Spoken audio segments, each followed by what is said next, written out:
we take you inside the Madison County Courthouse in Marshall, North Carolina. Is that a camera? It is.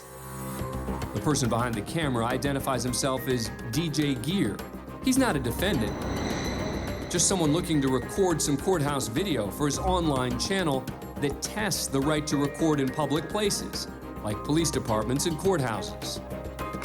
But the security officer, Jim Cruzan, has a problem with Gear and his camera. Take it off. Sir? You can't have the camera in there. I can't have it in the courtroom. I don't plan on going in the courtroom. Gear hears the officer, but shows no sign of stopping. Where are you going? Just walking around the courthouse. Not the camera. It can, I said no. but it can. That's a legal thing, not a personal I'm thing. not gonna argue with you. I don't want to argue with you, brother. I can film, You're not gonna film today. but I can. You I'm gonna can, ask- but you're not going to today. A second officer decides to take this request up the ladder. Just wait here. I will. I'm gonna ask I will. the clerk of the Okay, court. okay, that's fine. While she's gone, it allows Gear and Cruzan some time to debate the issue. Why are you saying I can't film? We've got children here today. But they're in public. This is public.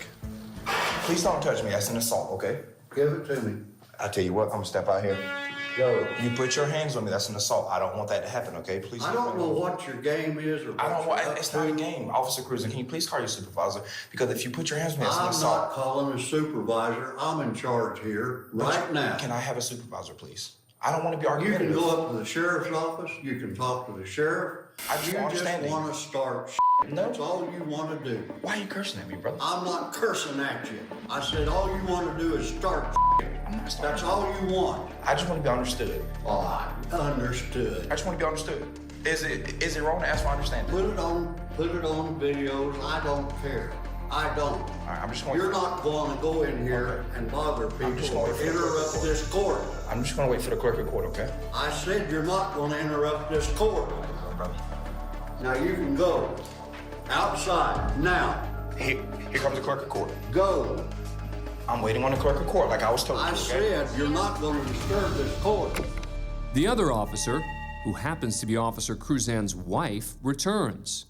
She's with Mark Cody, the court clerk, who has some answers. Just wait just a second. Mark's gonna explain it to him. Thank you. I just need you to call someone for my safety. He put his hands on me. He told me that this cell phone He's was. the one that goes around making videos. Just hush. He, Jim, shut up. you shut your mouth. Yes, sir. Cody makes the decision to pull Gear away from the situation. You shut your mouth. That mean you step out. Yes, sir. I don't mind talking to you at all. Thank you for coming out and talking to me. But this officer here is way out of line. Let me tell you about Way out of line. And I want someone called on this idiot because he put his hands on me. As Cody explains the ground rules to Gear, Cruzan makes his way over. I have to explain to you, brother. You, brother? Cruzan then fires off some tobacco juice in Gear's direction. Let me you step out here. If- Let me tell you about that, okay? Let me tell you something. What? Whoa, boy, that man. I don't Okay, have all- okay. In this situation, Gear will turn out to be correct. He is allowed to shoot on government property, as long as he's not inside the courtroom. This area right in here is a public area. He's welcome as long as he's not disturbing anybody, disturbing the peace. I don't need your permission. No, But I'm he only is going the- to tell you one more time. I don't He need is your the- permission. He is the security. Security, but he's not above the Constitution. Once Gear makes it through security, You messed up, dummy. he just records a few minutes of generic video in the courthouse hallway. On the way out, he has a few more words for Cruzan.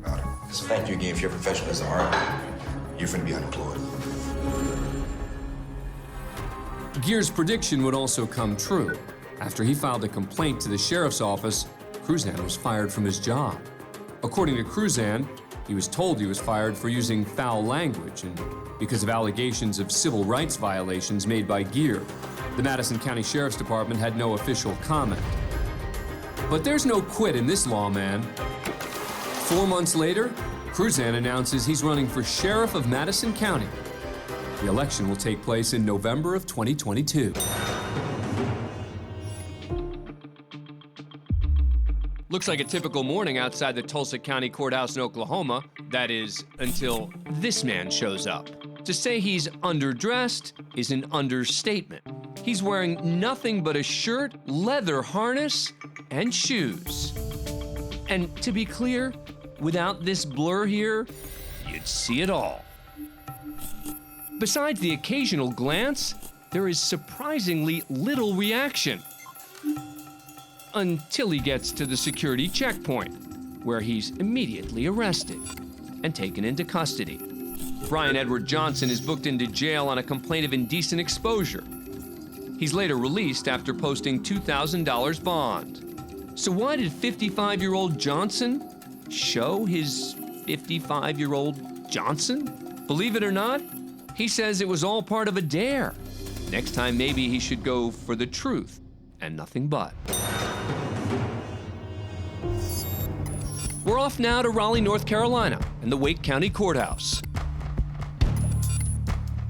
Visitors, attorneys, and employees of the court are entering the building and going through the main security checkpoint.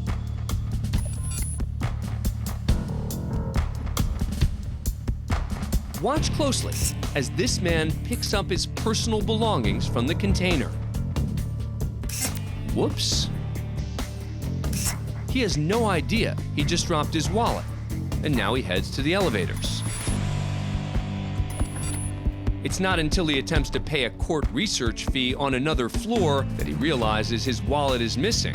Inside is $1,600 in cash. Fortunately for him, someone returns the wallet to another security checkpoint in the building later that day. Unfortunately for him, it's missing the cash. So security does some sleuthing.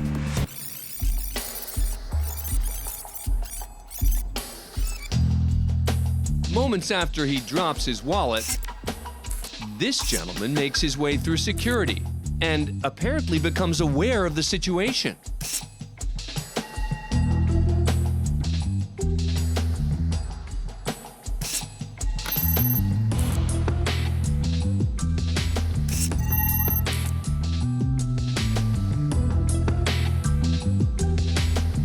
He and the wallet head to the elevators, just missing the wallet's owner.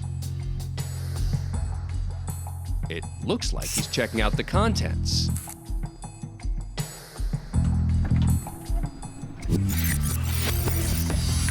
He goes up to the 4th floor. A short time later, he's back in an elevator. You can see what looks like the wallet here in his folder. He gets off on the 1st floor and turns the wallet into security, minus the cash. He tells them he found the wallet in a bathroom. Security's able to track him down and arrest him in court. What was he doing in court? Defending someone, because he is a defense attorney. He's convicted of misdemeanor larceny, and as a result, he's disbarred, fired from his job, no longer allowed to practice law in the state of North Carolina. Arrangements are made to pay back the $1,600 to its rightful owner.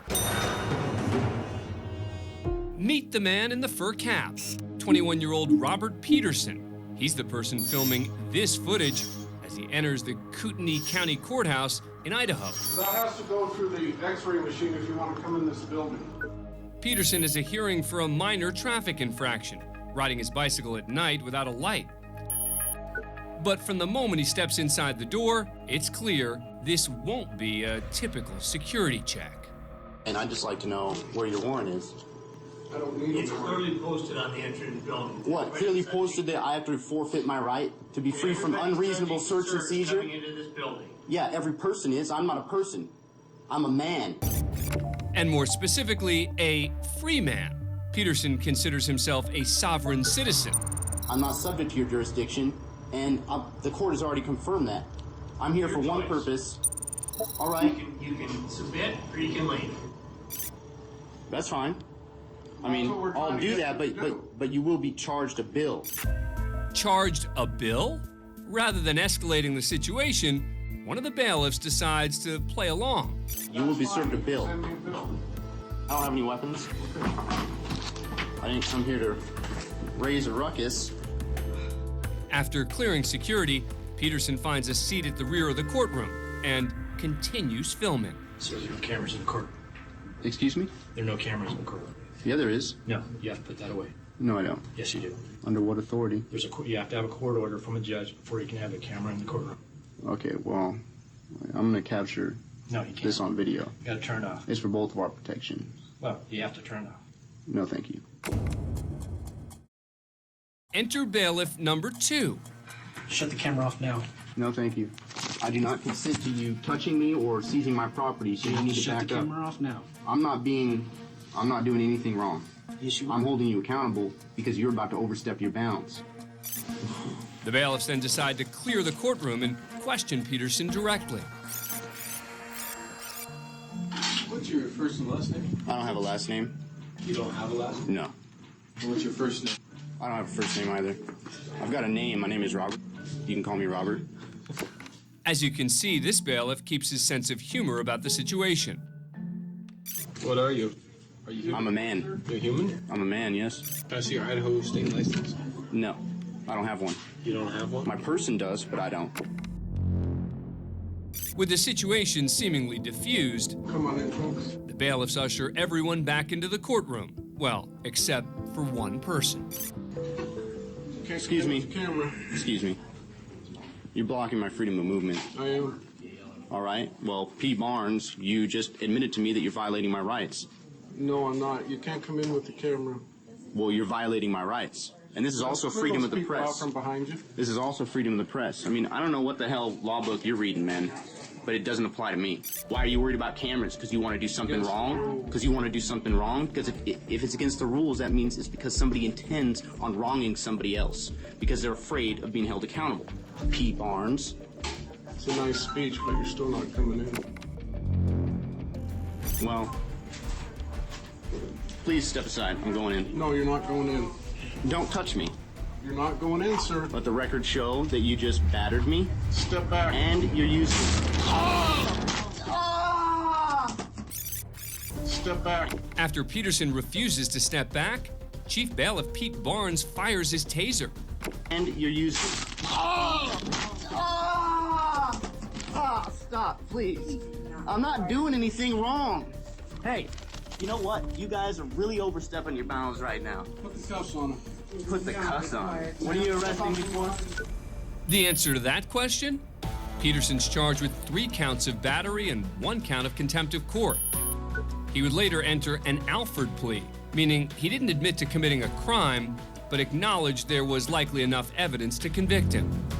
Jail time was waived as part of the plea deal, and he was ordered to pay a fine for his original charge of riding a bike at night without a light. Next, we head to Muskogee, Oklahoma. It's 1:45 p.m., and Corey Roan has just been ordered into custody. He's been charged with possession of a firearm after a felony conviction, as well as resisting arrest. Roan has a lengthy rap sheet with previous convictions for gun possession, illegal drugs, and escaping from prison. He's in the 3rd floor courtroom, which, based on this footage, does not appear to have much in the way of courtroom security. Roan is speaking to his attorney when he apparently decides it's time to go. Where are you going? Where are you going? Tell my wife that. Get a deputy, have this guy arrested right now. Got a runner. Roan makes a run for it. At least 3 court employees are in pursuit.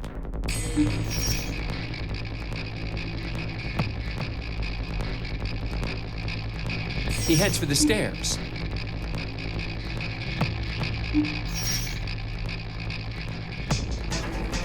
And reaches the 1st floor, where he takes off past an empty security desk.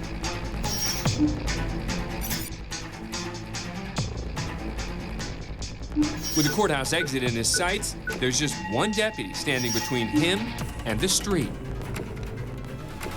But Roan, who's 6'3" and 215 pounds, shows no sign of slowing down.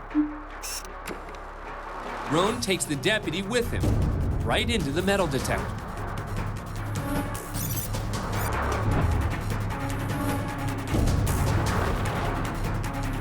Roan makes it to the parking lot and escapes. A warrant's immediately issued for his arrest, but a few days later, he turns himself in. He's charged with escape and assault against the deputy. His case is currently pending. As for the officer, he suffered a gash to his face that required stitches, but was released from the hospital and made a full recovery. Next, we head to the Cowlitz County Courthouse in Washington State. It's 12:40 p.m., just outside the security desk. The woman seen here is Michelle Flavin. Notice she's carrying a pink box. Don't worry, it's nothing dangerous, just a birthday cake for her 9-year-old daughter. She's bringing it inside the courthouse because she's afraid if she leaves it in the car, her dog will eat it. Flavin asks the security officer, there in white, to keep an eye on the cake while she meets with her sister inside. Her cake should be fine at a security checkpoint inside a courthouse. A few minutes later, this man, Robert Fredrickson, arrives at the courthouse. Fredrickson's here because of an indecent exposure charge. He's 50 years old. Fredrickson and the woman in front of him send their valuables through the metal detector. Just out of the frame, Fredrickson sees the birthday cake left with the officer. And what does he do? He puts his hand right in the cake and takes a bite. A woman notices the shameless act and might be thinking she's being punked. There goes Fredrickson, who appears to be licking his fingers. He heads to the water fountain, probably to wash evidence off his hands. The woman calls over another security officer. The officer in white, meanwhile, has eyes on the cake and can see the damage. Not only is Fredrickson busted, he's still licking cake from his fingers. The group gathers around the table, and that's when Fredrickson does the inexplicable. He goes back for seconds. The officer in white has seen enough of this frosting-filled crime scene. Fredrickson and the cake are thrown to the ground. A few more guards arrive, and Fredrickson is arrested. On top of the initial indecent exposure charge he was facing that day, Fredrickson also picked up another charge of third-degree theft, which was the icing on the cake. As for Flavin, a local grocery store heard about the incident and provided her with a brand new cake.